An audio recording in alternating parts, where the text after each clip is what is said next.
Good evening. I welcome you on behalf of Dublin Presbyterian Church. My name is Reverend Nikki Hogarth, and I am the pastor here. Here at Dublin Presbyterian, we are an open and affirming congregation that is always looking for the ways in which God is calling us to love one another in big and bold ways. And this is one of the ways that we do that, by opening our doors wide open to the community as many times as we can, inviting all of you wonderful folks in to enjoy this evening with us. Tonight's concert series is one of many of our 2026 concert series that showcase many local artists and musicians. And tonight we are delighted to welcome Jeremy Bankson, who is the music director at Prince of Peace Lutheran Church just around the corner from us. All of the concerts in our series are free and accessible to our community thanks to our generous sponsors. You can read the list of the sponsors on the back of your bulletin.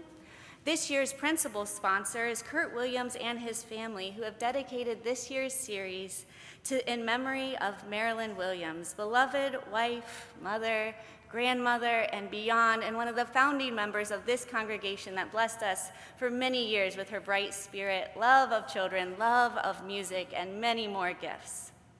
At the end of our concert this evening, you'll be invited to participate in our free will offering.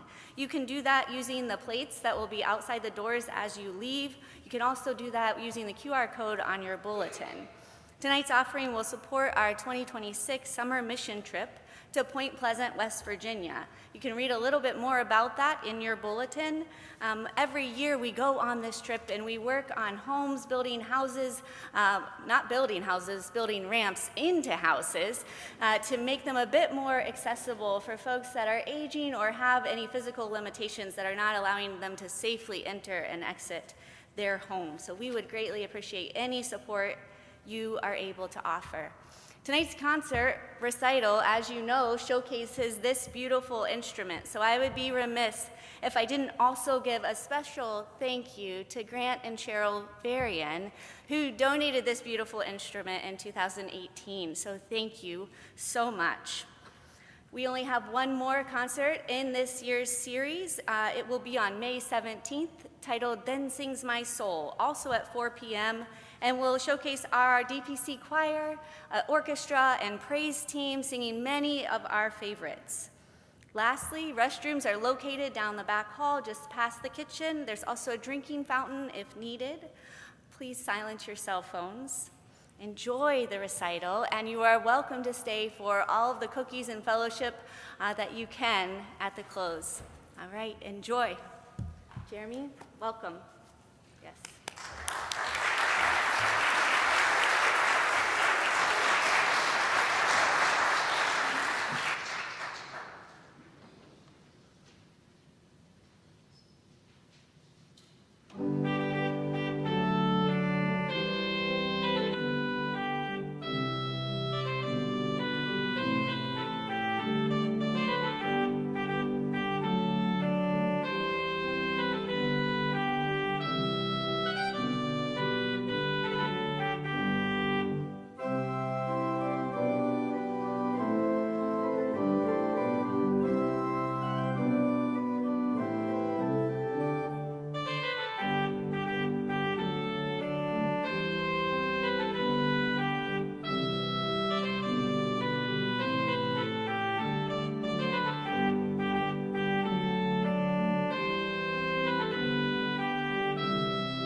Thank you. It's a delight to be here among you, and thank you for spending your afternoon with me and all these friends as well. It's a delight to be here to showcase this instrument. As many of you know, or may not know, an organ really is just a box of whistles, right? Every pipe is just kind of a tube that has a mouth, and when the wind speaks through it, it makes different sounds. And so one of the fun things about playing the organ is the fact that every single organ is different, every console is different, and part of the fun is trying to find the ways to make a particular instrument sing and give beauty in different ways. It's sort of like orchestrating, taking this sound and combining it with that sound and trying to mix a little with this, a little that. It's a little bit like cooking as well. The next piece I'm going to play is a elevation for Mass for the convents. Obviously, the organ has long been associated with worship, and in the French tradition, a lot of times organists would improvise during different parts of the Mass. This next movement, elevation, is that moment in communion where the elements are blessed. And it features a composed sound called the cornet. That is 5 different rows of pipes that are combined to make a particular and kind of unique sound. You'll hear it in a couple different ways in this program, but this first piece that I'm going to play actually uses it down in sort of the tenor range, which gives kind of an interesting, murky quality, and yet it's still very gentle and I think appropriate for that part of the Mass in worship. Followed by that is Felix Mendelssohn's Sonata in A. A wonderful, delightful piece. It sort of begins with a grand processional almost movement that showcases the organ in somewhat of a full fashion. And then it calms down just a little bit and introduces a melody that kind of gets passed around and builds on itself. Eventually you'll hear these triumphant dum, bum, ba, bum, bum, bum, ba, ba, build and build until it returns to that original sort of majestic procession, if you will. You'll be tempted when I get to the last chord of that to think the piece is over. It's not. Mendelssohn did something a little different with the sonata. Rather than ending with just a big thing, he goes through this journey of big and kind of gentle and building to that big sound again. And then there's this gentle adagio that ends the sonata. So I'll caution you, maybe if you feel like throwing fruit or clapping, just depending on what you feel like doing, don't do it until the gentle movement happens, okay?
Thank you.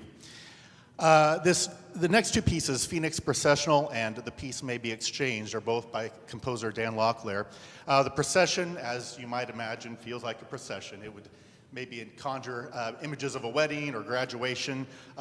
It's a somewhat simple melody that Dan then kind of plays with a little bit here and there. It also features in the middle the chimes, so another color and an opportunity to hear something a little different that this organ has, that not every organ has. And it's a fun piece.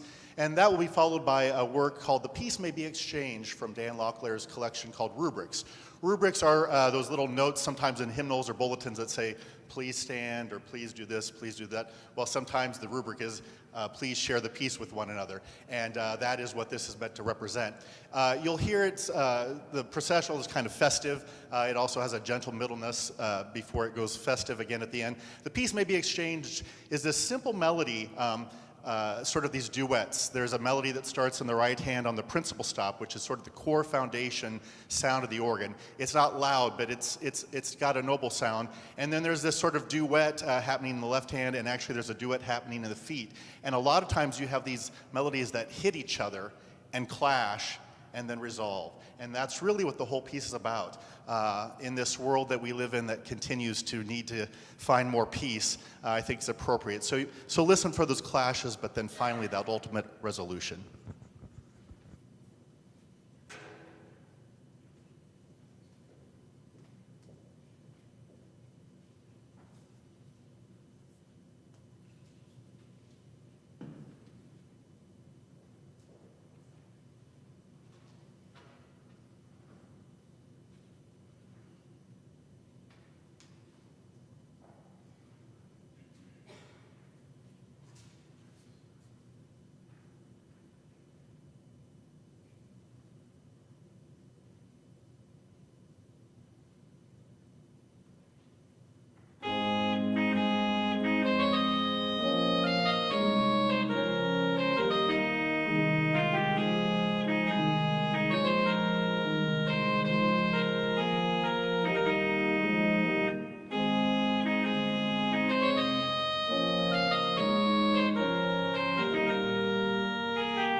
This first part of the program will close with a Grand Cours Dialogue, or Grand Choir Dialogue.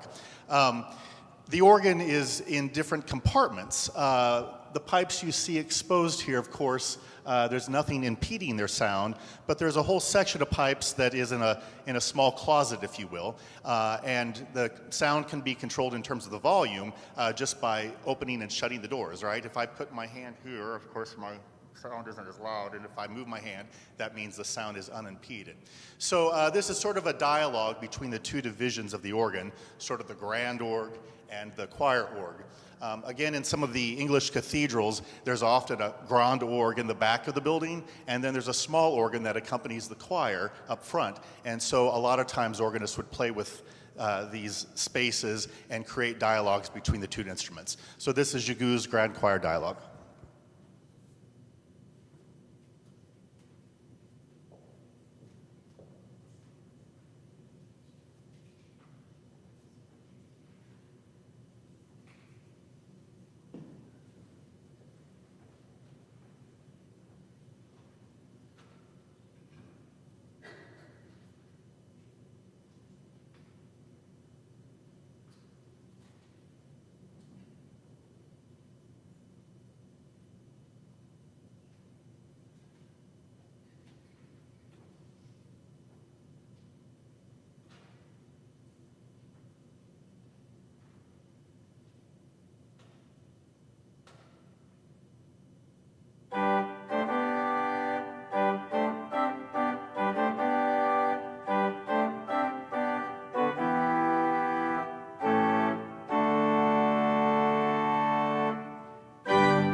The next section of our program sort of dives into melodies that hopefully you might know, or if you don't know them, well, that's sort of the point. Obviously, the organ, again, as I mentioned earlier, has been so associated with the church. A lot of times there are melodies that we wish to teach our congregations, and so melodies are often the basis or the material that composers have used throughout the centuries as material for creation of chorale preludes. This first set on Schmücke dich, o liebe Seele, or you may know it as Soul, Adorn Yourself with Gladness. Two very different settings. One uses some kind of perky light flutes that just sort of dance in collaboration with the contrast of sort of a warm, gentle flute. So you'll hear kind of back and forth that.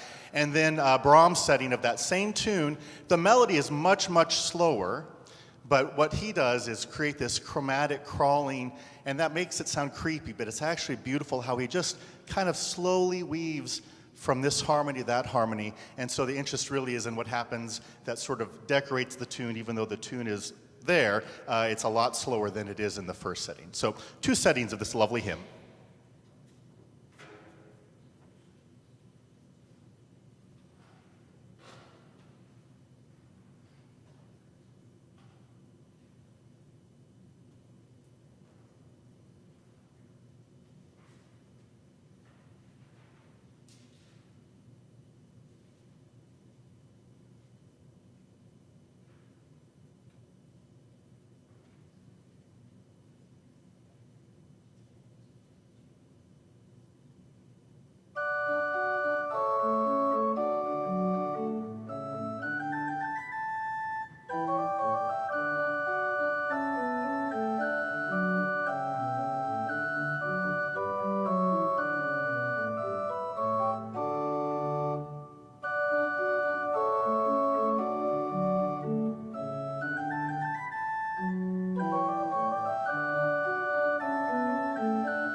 Certainly, one of the great hymns of the Easter season is Jesus Christ is risen today. So often we think of it as this powerful, mighty, big, loud hymn, which is awesome. John Ferguson decided it might be nice to have a gentle setting, which is also lovely. John Ferguson was a mentor and friend who died all too soon. You can see by the dates that he died last year. John Ferguson was a champion for hymn singing and particularly helping congregations to understand the text that they were singing. And he always had a way of putting a different spin on something. And so when he said, let's have a gentle Jesus Christ is risen today, I think some people thought, but I think you'll find it works. But lest you be fearful of a gentle setting, followed by that is something that is more majestic. Robert Hobby is also a good friend and colleague. We worked together for 8 years, and he gives us a setting that is rhythmically driving with a little gentleness in the middle, and then returns to that big kind of fiery, rah, rah, rah, Easter season champion hymn.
My work as a church musician involves leading congregational song, and so that's something that's very dear to my heart as well.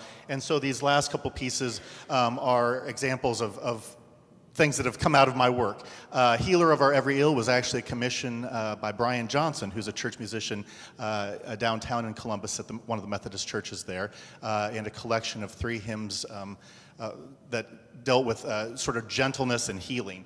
So Healer of Our Every Ill is one of the newer hymns in the hymnal, but I suspect it's a melody that you are familiar with. And then the Partita on Westminster Abbey, often known to the Christ has made the sure foundation. If you've ever watched a coronation or anything at Westminster Abbey, you've certainly heard this tune.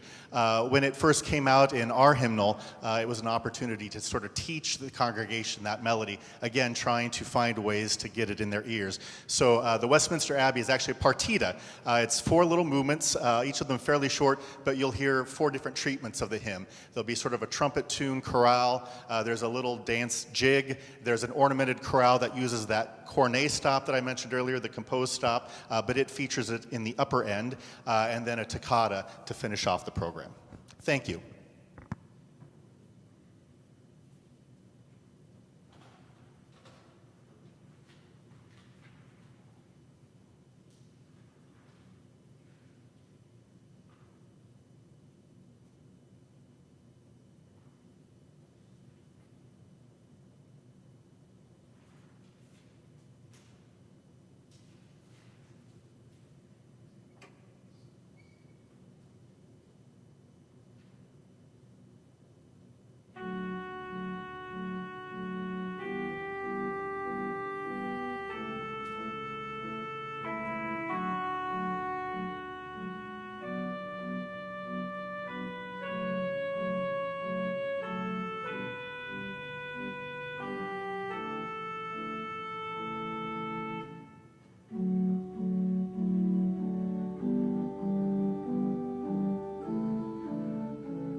Thank you.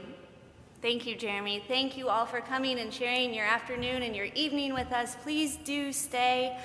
There are many refreshments waiting for you. So thank you for coming. Please come to our next concert series. And the offering plates are available as you leave to help support our mission trips. So we thank you for coming. We thank you for sharing with us this evening.